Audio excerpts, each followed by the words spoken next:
Pemirsa, Politeknik Negeri Bali saat ini memiliki 2 guru besar setelah dikukuhannya 2 guru besar yang merupakan guru besar pertama Politeknik Negeri Bali.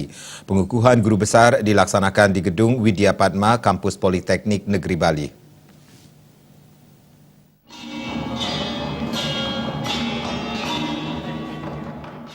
Dua guru besar yang dikukuhkan ini adalah Putu Astawa sebagai guru besar jurusan manajemen dan Lilit Sidiajeng sebagai guru besar jurusan teknik sipil.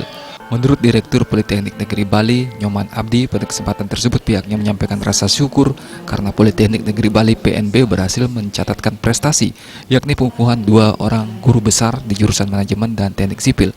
Pengukuhan guru besar untuk 2 orang sekaligus kali pertama terjadi. Tentu 2 guru besar ini akan menjadi tonggak sejarah baru bagi PNB.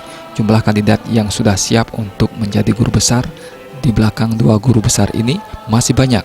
Ke depan PNB bisa menjadi semakin tinggi dari segi level kualitasnya dengan memiliki 2 profesor. Pihaknya yakin daya saing lembaga akan semakin tinggi sehingga nantinya kerjasama tingkat internasional akan bisa ditingkatkan.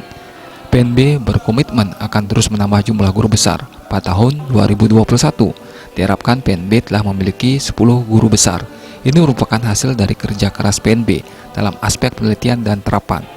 Pengukuhan 2 guru besar ini akan memacu semangat dosen yang lain untuk membangun Politeknik Negeri Bali mengingat tantangannya ke depan semakin kompetitif.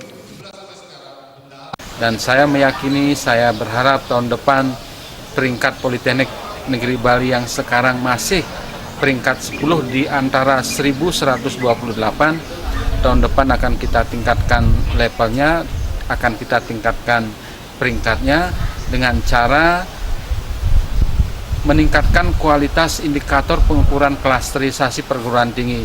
Yang pertama kita tingkatkan inputnya, tingkatkan prosesnya, tingkatkan outputnya, dan yang tidak lupa kita tingkatkan kualitasnya adalah outcome-nya. Sementara Dirjen Sumber Daya Iptek dan Dikti Kemendristek Dikti Ali Gufron Mukti menyampaikan selamat kepada PNB karena telah berhasil mengukuhkan 2 guru besar sekaligus. Terlebih lagi momen ini berbarengan dengan Dies ke-32 PNB. Kali pertama dalam sejarah Indonesia pada saat yang sama 2 guru besar dikukuhkan. Pengukuhan ini diharapkan bisa menjadi contoh bagi politeknik lain di Indonesia. Dan itu tentu sesuatu yang kita berharap bisa memberikan manfaat akhirnya untuk masyarakat secara luas. Sekali lagi, sekarang Politeknik bisa menghasilkan guru besar dan Politeknik Negeri Bali sebagai sebuah contoh dan bukti bahwa dalam satu saat pun 2 guru besar bisa dihasilkan. Saya kira sekali lagi ini luar biasa dan selamat. Pengukuhan 2 guru besar juga dihadiri oleh Wakil Gubernur Bali Cokorda Arta Ardana Sukawati beserta undangan dari luar kampus Politeknik Negeri Bali. Kegiatan diakhiri dengan pemberian ucapan selamat kepada kedua guru besar yang baru dikukuhkan. Bayudi, Bali.